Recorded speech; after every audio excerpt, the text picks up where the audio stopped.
All right, here. Let's go on to a different one because this one's getting old. The Rooftop Highway, or Interstate A10 and Trans Canada Highway 50.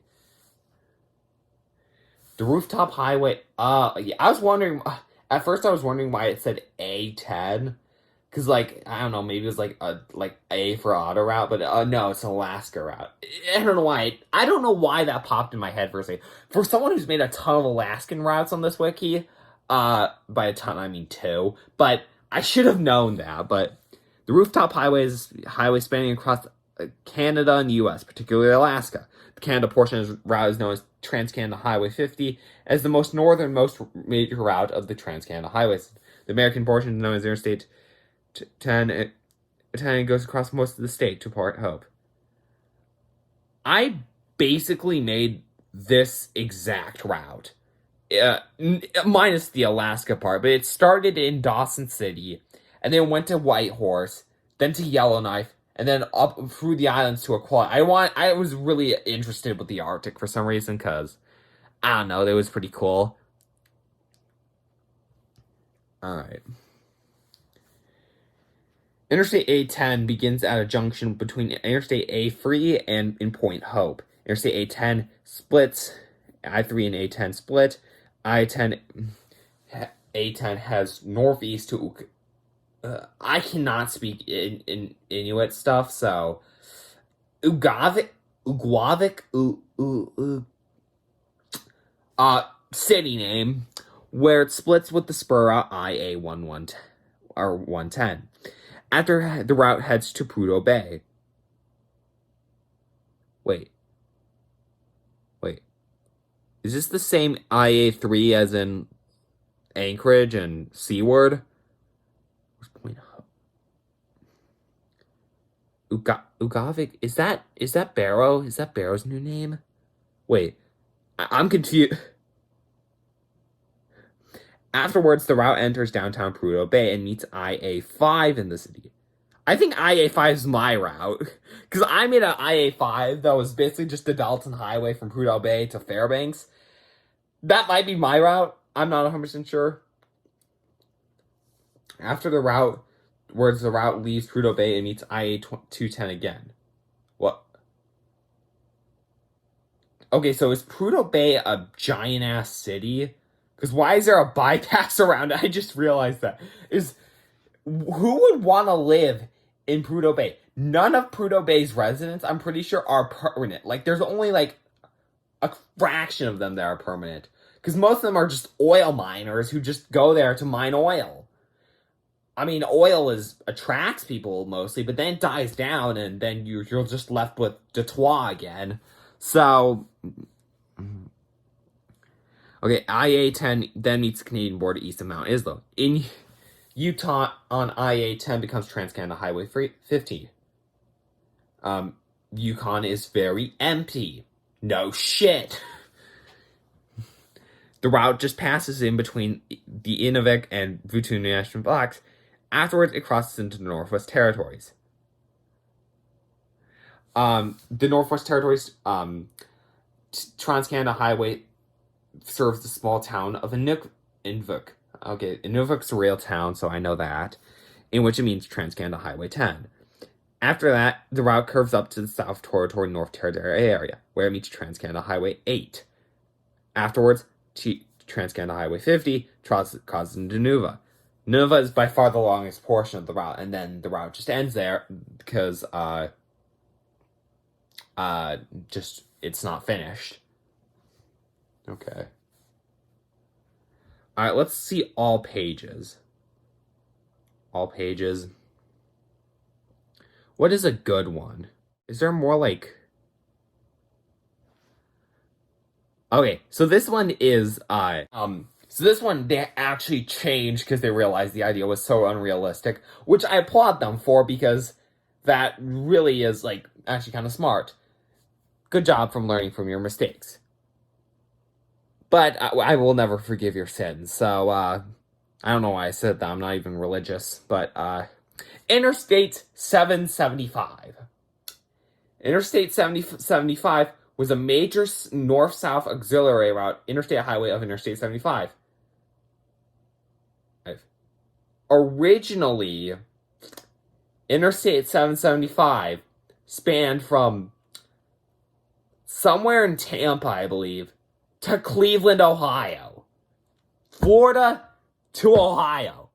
An auxiliary route.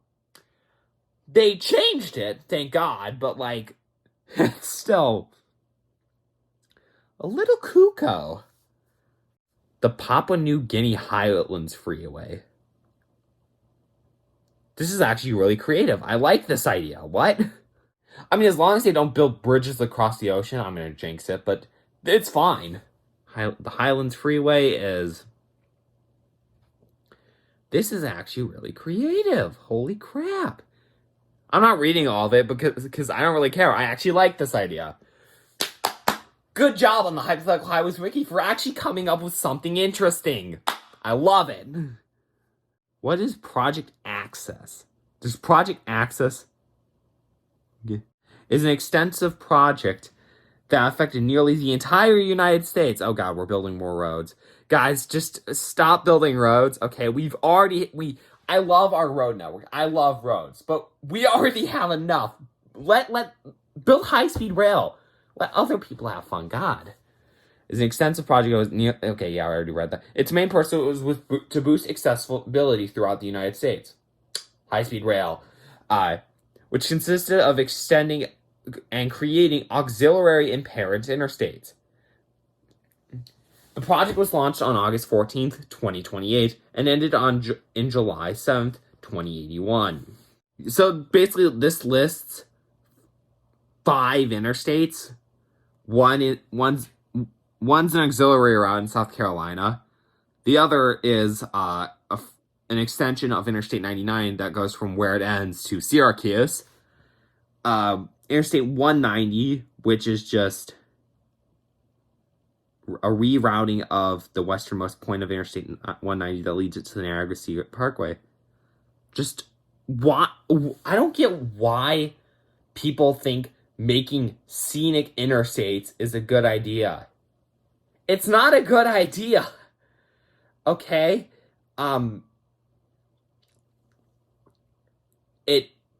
It's like I don't know if this means it ends at a scenic parkway or it becomes a scenic parkway, but if it means it becomes a scenic parkway, it's just a bad idea because the point of a scenic road is it's slow. You are allowed to stop and look at the scenic views. It's not pretty if you're zooming past it. And then it mentions Interstate 45, which is just an extension of Interstate 45, so it actually is significant. I'm actually going to read this. Actually, I want to read this. The other one's Interstate 96 from Maine to New York, but I want to read the Interstate 45 one. It's called the Dallas-Sault Ste. Marie Extension. Texas. It begins an extension at Interstate 30 in Dallas, Texas. At this point, it's accompanying with the route US 75, Interstate 345. Okay. To run alongside I-35. What? Wait. Okay. After the high five with Interstate 635, which is near Dallas, Interstate 45 then separates with the U.S. route to run alongside Interstate 35W, which is the Fort Worth route. Did they mean 35E, but, like, got the two confused? Then it goes to Denton, Interstate 45 rolling Interstate 35 for 6 miles, and then so on and so forth. In Oklahoma, Interstate 45 continues to run alongside Interstate 35. Like, do they mean, like, parallel? Again, this is another one of the bad ideas. This says run alongside Interstate 35 all the way to Oklahoma City. It even brings it up. An interstate between Dallas and Oklahoma City already exists. So why build it? It makes no sense.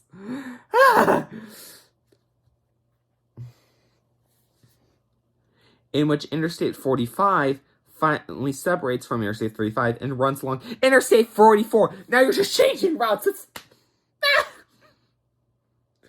Okay. Runs alongside Interstate 44 until entering Sapulpa.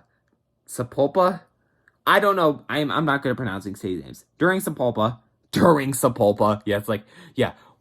During Oklahoma City. It's like during the events at Sapulpa. Interstate 45 splits off of Interstate 44 and heads alongside US Route 69. I mean, this one I'm not as pissed about because, like, they actual interstates do this all the time, so it's really not that big of a deal. Until runs alongside US 69 until merging with Interstate 44 and then exiting off 44 and runs alongside Oklahoma State Highway 69A in Miami, Oklahoma. It then runs alongside US 69 again until entering Kansas. After I-45 enters Kansas, it runs alongside US 69 until splitting off in Kansas City, in which it merges with I-35. Stop merging with I-35 for the love of God! Just take I-35, it's not that hard! Jesus! What is the... In southwestern Kansas. Southwestern Kansas City. It then enters Missouri shortly after. When Interstate 35 enters Missouri, it also immediately enters Kansas City. Well, I mean, if it's... Yeah, it's right there, so why not? It then continues to head with Interstate 35 until splitting up with said highway. And then runs alongside Interstate 70 all the way to St. Louis. A freeway from... It's even bringing it up. A freeway from Kansas City to St. Louis already exists. Why build a new one? This is just absurd. In which it enters Illinois. And it just talks about, they use the fucking, okay. It talks about a business spur of Interstate 35, or 45 called, so that's pretty cool. After entering Illinois, Interstate 45 briefly merges with Interstate 55, thus making the Woodrow Rogers Freeway. Okay? After Interstate 45 splits off of I-55, it makes its way towards Chicago, which is the exact same thing I-55 does, so why are we building it? Interstate 45 moves towards the coast of Chicago, intersecting with Interstate 6 along the right after exit. Okay, so Interstate 6 is another route that is brought up, so we might talk about that later. There's also business. Oh, another business loop. Cool. Wisconsin. Interstate 35 merges with Interstate 6. However, all that changes in Milwaukee. Why did they make all that changes in Milwaukee? Why did they make it sound like so grand and important? Like, you're just... In Milwaukee, Interstate 45 splits off of Interstate 6 and merges with Interstate 43. Stop building for a short moment before becoming independent, and then it enters eastern Michigan. Then it enters eastern Michigan, but Wisconsin borders Michigan to the west. What? After I-45 enters Michigan, it becomes a fully interstate highway running through the wildlife of Michigan. Why would you do that? This is again, stop making scenic interstates. It's not how it works. In Sault Ste. Marie, I-45 merges with I-75 and finally ends in the Canadian border. See, this one actually makes sense because there's no interstates in the east-west interstates in the Upper Peninsula. So it actually makes sense. It's not crazy. Alright, that one's cool. It goes into Canada a little bit, but I'm not going to read all that. Alright. Here, I need to find a crazy one. I don't know. Interstate 7 is kind of crazy. Hold on, I need to look this up.